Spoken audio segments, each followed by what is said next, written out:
размислуваше за овој предлог, не даде никакво решение. У неколку наврати од таа 78 година е водена дебата околу тоа што како треба да се прави со тој рудник. Исто така нема некои конкретни резултати. Сега во една прилика пред 7-8 години имав таа можност, мислам, да поминам тука со во близината на селото. Мислам на рудникот на селото Мајдан. Тоа е наоѓање едно зафрлено село кај што претежно има, дали има и десетина старци, мислам 70-80 годишњаци, кои што целиот тој крај е буквално напуштен, се работите не достигува до крај. Се таму кажува луѓето дека околните брда што се околу, наводно дека таму низ стоката паса едни човек, дека не може да престојува, дека постои некоја руда, најверојатно руда на антимон или на, не знам, на нешто кое што е доста отровна. Значи, едноставно стоката не паса. Ја немав таа желба, мислам, да ги испитувам тие дали навистина е тоа така. Меѓутоа, знам, тоа ми остана така во сеќавање кога го обиколивме тоа место. Иначе, низ историјата, значи, е спомнато кај Александар Македонски, значи, во битката кај Ис, мислам, 333 година, кога го победува овој Дари, мислам, он на своите штитови, значи на сонцето од кутлечо на звездата, он го поставувал и овој камен од рудникот Алшар.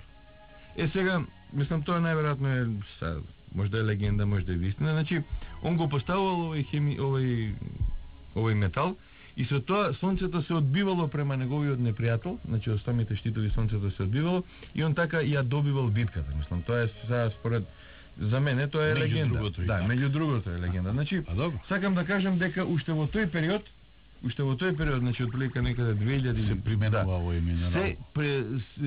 Го знаеле за овој минерал. Меѓутоа, ете тој унгарски физичар имал таа чест, нели, да го открие и по него да е крстен овој минерал лорандит.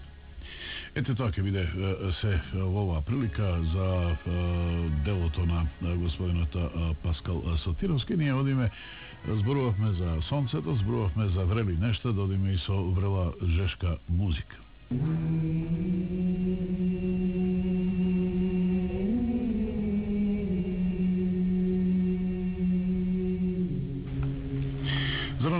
Еве вака нашиот СМС и натаму работи, но должни сме да одговориме исто така. Уште едно прашање имаме од изминатата недела на која не стасавме да одговориме. Прашањето беше конкретно: дали во Македонија постојат какви да се услови да се изгради обсерваторија или космодром? Па, видите, во бивша Југославија од првите 10 места што беа одредени за изградба на обсерваторија, првите 7 беа во Македонија. И тоа сите тие 7 места беа, значи, во пределот кај што преска зборавме, значи во јужниот дел на Македонија, претежно на планините Кожув, Ниџе, Кајмакчалан, значи приоритет се височините, чистото отворено небо или планината Огражден и Беласица.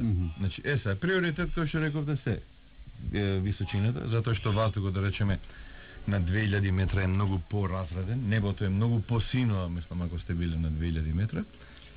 И нормално се бараше тука да има некоја инфраструктура, мислам, за да има пат до тоа. Меѓутоа, од географска гледна точка, значи новој терен, као што се протега Македонија, значи од 41-иот напредник, па се некаде до 47-иот, 8-иот, кај што се протегаше бивша Југославија, тие беа најидеални места. Меѓутоа, за жал, никогаш во атрактивни локации за обсерваторија. Да, атрактивни локации за обсерваторија. За жал, никој пат не се направи таа обсерваторија овдека во Македонија. Тоа не значи дека нема да се изгради. Да, тоа не значи дека не беше направена во Београд, значи на обсерваторијата на Звездара, меѓутоа, после извесен период таа обсерваторија стана нефункционална од причина што беше во самиот град, мислам во близина на самиот град. На Сараево има една мисла. И да, на Требевич има.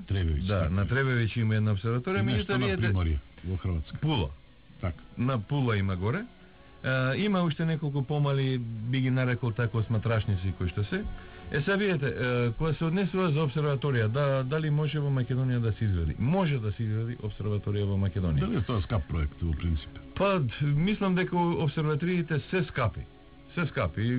Оптиката е скапа. Да, оптиката е скапа, се работи за самата градба. Еве да речеме конкретно до пред некоја година најголемата обсерваторија во светот беше на Кавказ.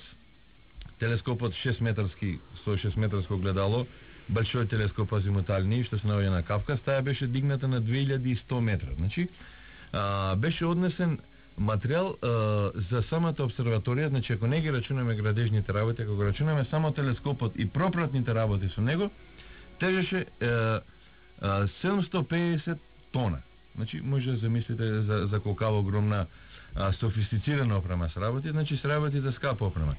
Сега, кои се условите, мислам не само во Македонија и во светот, се бараат претежно места кај што постојат мал број кај што има голем број на сончеви денови.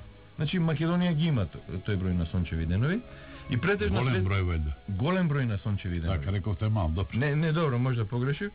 Сега голем број на сончеви денови и така да сите светски обсерватории врвни се наоѓаат, еве да речеме најголемите се наоѓа во Хавајските острови, Мауна Кеј на островот, и се наоѓаат во Чиле, во пустината Атакама. Сега кога сме кај Атакама да напоменам, во Атакама нема паднато 450 години дожд. Не 450, на 450 години дожд.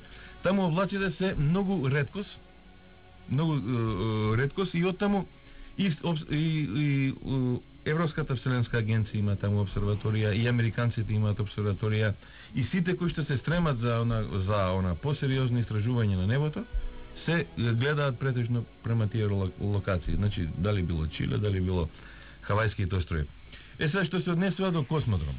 Мислам, во Македонија, а и било каде во Европа, не може да се изгради космодром. Еве зашто не може да се изгради. При секој лансирање, вие видите, ракетите се четворостепени, се двостепени, тростепени и четворостепени. Сега што значи?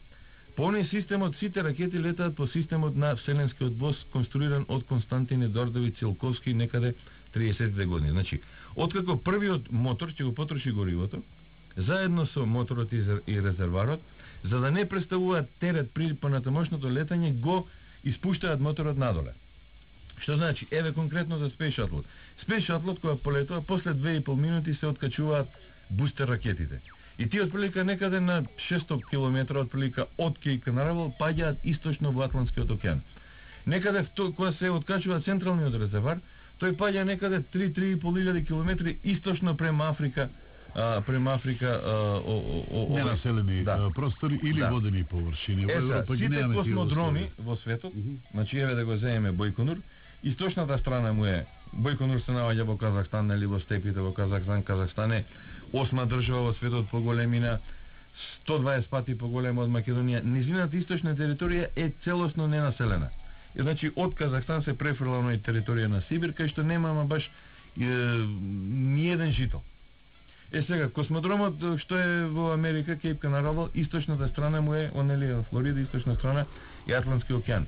И кога полетуваат американците, дали било со Space Shuttle или со ракетите, они го обавестуваат целата таа бродска флота што се наоѓа во околина, дека во тој дел може да се случи да падне некој дел од нивните ракети. Така да бродовите во тој период не пловат околу тој дел.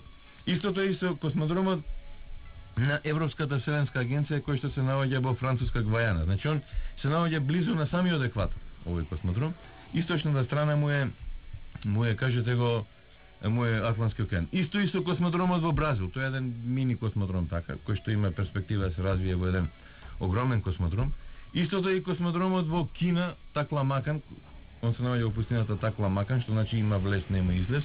И космодромот, еден мал космодром кој што го има Јапонија, кај што источната страна нели е Тихиот океан. Така да може да се избегнуваат сите оние источни страни да бидат ненаселени. Се од таа причина, пример во Европа, на ниедно место во Европа не може да се изгради космодром кој што ќе служи за... Мислам, прашањето тука ја го надоврзувам, често се споменува Казахстан од една друга причина. Видете, уште во Советскиот сојуз беше одреден тој дел таму да се гради космодром. Сега откако се распадна Советскиот сојуз, као наследник на Советскиот сојуз и на целата таа нивна програма беше Русија. Сега Русија годишно и исплаќа 150 милиони долари за кирија на нови космодром. И плюс Русија е должна 10.000 луѓе да запосли околу тој космодром. Значи, може да се мислите сега дали дојде некој да ви рече во Македонија ви 150 милиона долари и 10.000 луѓе ќе ви запосли. Мислам, тоа е убаво. Меѓутоа, за жал, Македонија нема таа можност, нема таа. Мислам, не само Македонија, него и други поголеми држави во светот. И оттаму мислам дека и потекну и прашањето. Така. Значи, обсерваторија да, космодром не.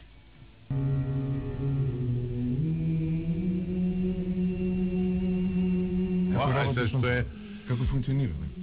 Добро, ево живо е во нашето студио последни договори пред да се отвори овој наш микрофон, но Дејан Јановски беше побрз.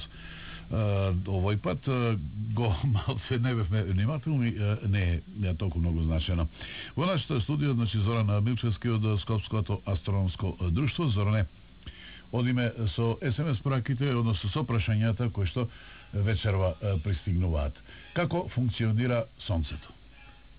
Па токму нова тема ќе има. Предлагам ти загатна малку нешто четки. Да, токму нова тема ќе има Скопското астрономско друштво и организира предавање сега за тоа како функционира. Ете квалитетна добра информација за овој наш слушател. Да, како функционира Сонцето. Сега видите, Сонцето е составено од водород, значи некаде 70 преку 70% од водород и од хелиум. Сега функционира на оној принцип така наречена протон-протон реакција. Значи се земаат 4 протона на водород, значи под дејство на таа силна гравитација која што владее внатре во јадрото на Сонцето, значи некаде на 0,25% на 0,25 диаметри од Сонцето, значи владее тој процес на таа нуклеарна фузија и при тоа владее еден огромен притисок, значи притисокот некаде се мери во милиони бари и при тоа 4 протона на водород. Значи, под дејство на таа силна гравитација, под дејство на тој силен притисок, јаката нуклеарна сила, значи не може више да го држи она растојание помеѓу протоните и два од тие протони се претвараат во хелиум. Значи, сега, тоа новодобиеното јадро, значи што ќе се добие од тие 4 протона, значи е составено веќе од 2 протона на водород и 2 протона на хелиум и тоа е новодобиеното јадро е јадро на хелиум. И во однос на тие 4 протона, ово јадро е потешко за 3,5 пати, а доека неговиот волумен му е помал за 1% е помал него збирот на тие 4 протона. Сега нормално е тука да се праша кај е тој 1% што се губи тука. Тој 1% што се губи всушност е ова енергија, оваа светлина што ние ја добиваме, значи од кој што настанува животот овдека на Вселената, од кој што се има развиено